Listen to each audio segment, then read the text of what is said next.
Hello, my name is Rod Coneybear, and this is another adventure of Leo in the Wonderful Country, a series made available to this station by the international service of the Canadian Broadcasting Corporation for all children and everyone who ever was a child. Here's Leo's music.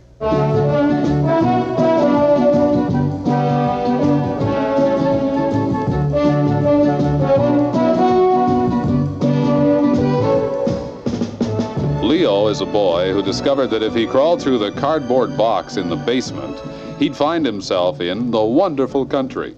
Now here's Leo himself to tell us about an adventure called Into One of Your Heads and Out the Other.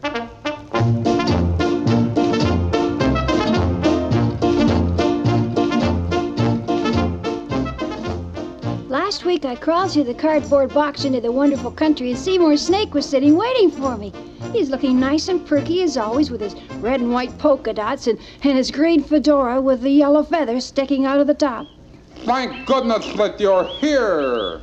Hi, Seymour. There may be some human-type way of dealing with my present problem that you can let me in on. You got a problem? I've got two of them, and they're clomping around in a circle, unable to decide whether to go east, west, south, north, or merely sit down and cry, or even laugh. That's an interesting way to think of a problem. Come on, Leo, let's get going. Well, can't you tell me about it right now? Tell you, you've got to see it. How can you see a problem? By bestirring your feet and following me up the road to the baseball diamond. Let's go. Seymour started up the road so fast that his snaky bone coils squeaked faster than ever before. I had to run to keep up with him.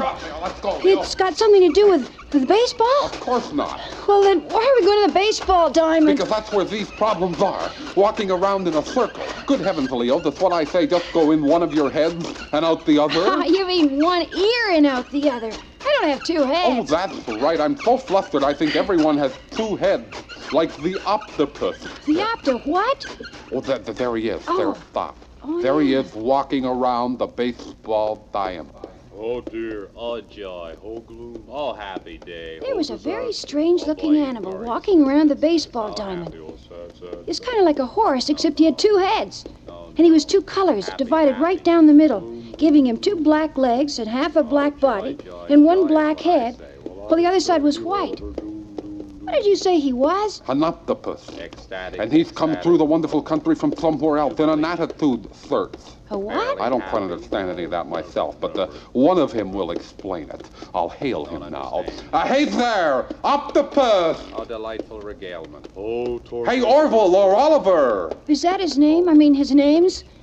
Anguished heck. Come here, I found a boy that might help you! Nobody can help. Of course, we should talk to anyone. What's the use? What have we You see, got Leo, to lose? one head Such thinks very sadly, good and one head Look thinks here, good happily. advice, my And friend. he's so Mountain hung up boys, right now boys. that he can't make up his Let's mind just about take a chance. anything. I think it's Okay, we'll very come over happy. to you then. Oh, here they come, here they come. Hi there, Orville and Oliver. The world is doomed. Love is just around the corner. Hi there, optometrist. Oh, that's not our name. He talks cute, though. He's got it all wrong. Sorry, what is it again? Do you know what a pessimist is? No? A pessimist is someone who knows that life is grim and mean and nasty and isn't afraid to admit it. That's me, Orville. Oh, hi, Orville. Do you know what an optimist is? No, sorry. An optimist is someone who knows that life is great, that everything that happens can be happy, and that joy and rapture is the order of the day. That's me, Oliver. Pleased to meet you. I met a boy once. You meet one boy, you've met them all. Well, every boy is a new world full of surprises. The point is, boy, that you put a Pessimist's head, on an optimist's head on one body, and you've got a opta. pest.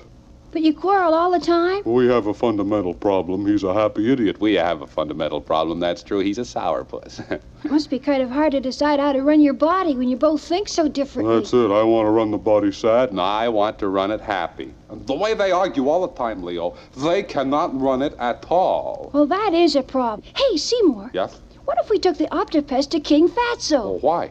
Well, King Fatso rules a wonderful country. He's the big boss. And whatever the king tells people and creatures to do, then, well, they have to do. Say, why didn't I think of that? Come on, Octopus, your troubles are over. King Fatso will make up a law that'll tell you what to think.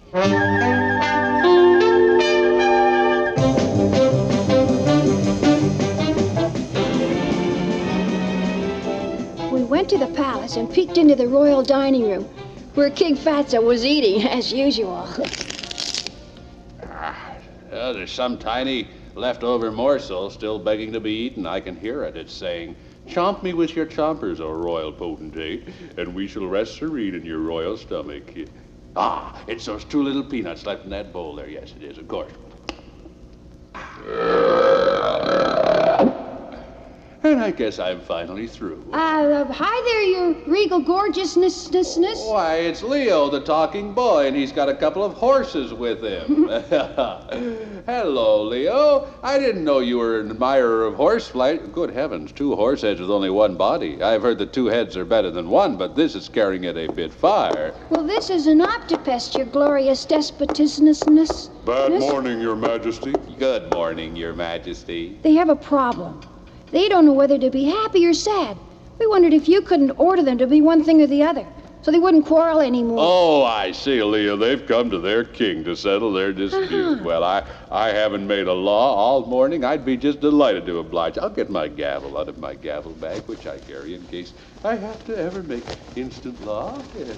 All right, and I hereby hereunder and forevermore order that from this day forward and aforesaid and aforeside, and you furthermore fore and aft, thou shalt be happy in the days of your youth and old age, for that matter. What the king has spoken, let neither of your heads pull us under. Therefore and hence, let it be. Oh, my. I've ruined my windowsill. Well, there you are, Octopus. I don't feel any different, but if it's happiness or jail, I'll try and be happy. Oh, happiness. Oh, joy. That's right, Orville. It's a glorious day. Very good, Orville. It's just a lovely life going on here. Right, Orville. It's... Oh, no. Oh, he's crying. Happiness. Lovely, lovely pleasure, pleasure, enchantment, enchantment. Oh. Gee, Orville, you're saying the right words, but, there's something missing. Leo, as an old lawmaker from way back, I might as well let you in on a secret. Well, what's that, oh radiant regalness? You can order folks to say the right words and even to do the right things, but you can't order them to think the right thoughts. You can't? Leo, this has been a kingly hang-up ever since kings were invented. Now, let me ask you something. Do you like the mumps? No, of course not. Suppose I ordered you to like the mumps. Like the mumps! That's an order! Do you like the mumps now? Nope. Do you want to go to jail for 20 years? Of course not. If you don't like the mumps, I'll put you in jail for 20 years. That's an order. Do you like the mumps now? Yeah, I like the mumps. But do you really like the mumps? Nope. There it is, Leo. You can force people to say things, but you can't force them to think things.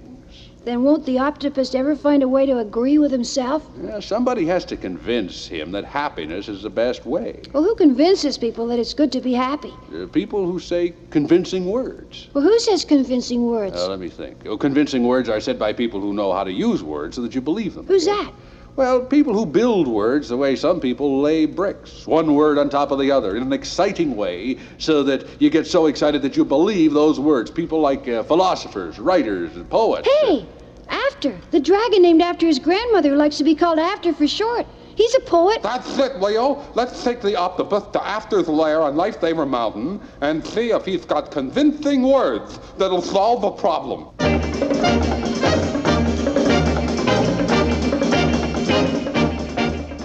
So he went up Lifesaver Mountain with the octopus and found After in his lair.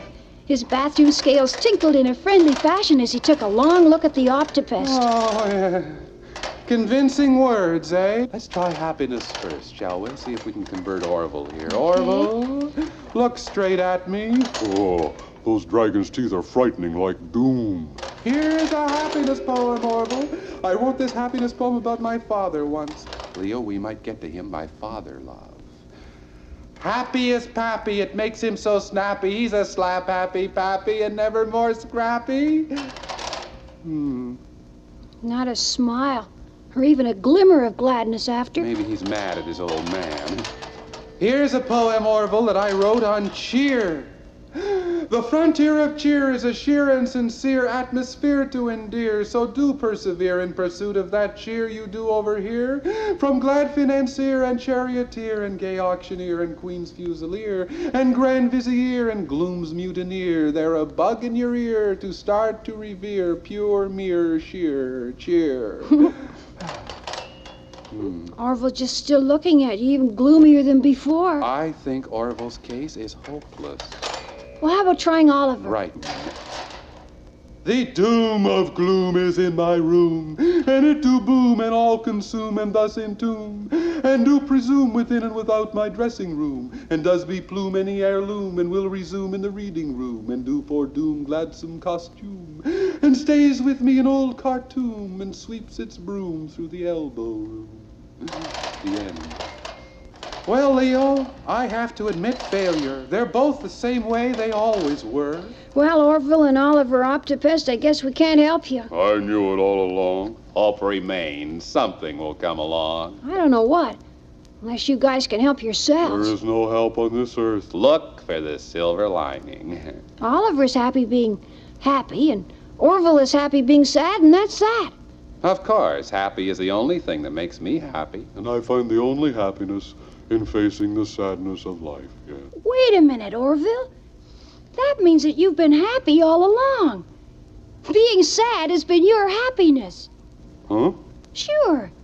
Doesn't matter if you think sad thoughts. If you like thinking sad thoughts, then you're happy. Say, I think Leo's got something there. That's right. If you like something, then it makes you happy, even if it's sadness.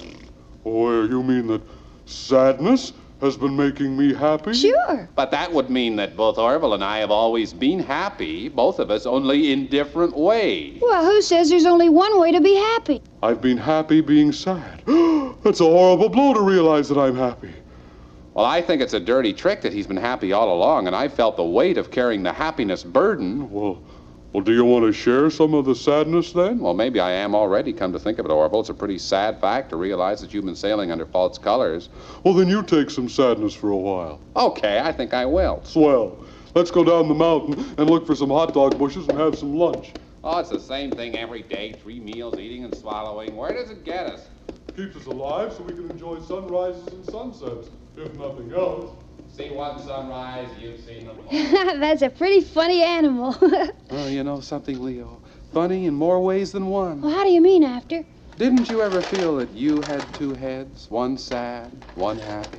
Well, come to think of it, you're right. I usually listen to my happy head when I come to the wonderful country. But my sad head usually starts talking to me when I crawl back to the real world for supper. Oh, why is that? Because I worry that Mom will have sausages for supper. Sausages. Ugh. And you know she did? Sausages. Double yuck. My sad head ate them. And that's another adventure with Leo in the Wonderful Country, a program for all children and ex-children made available to this station by the international service of the Canadian Broadcasting Corporation. The program is produced by Annette Gibson with technical operation by Ross Totten, sound effects by Bill Roach and Bill Robinson. Leo is played by Jackie White. I'm Rod Coneybear, and I'm here because I write the stories and do all the other voices, including Seymour Snake, who says, "Listen next time with your happy or your sad head. It doesn't matter."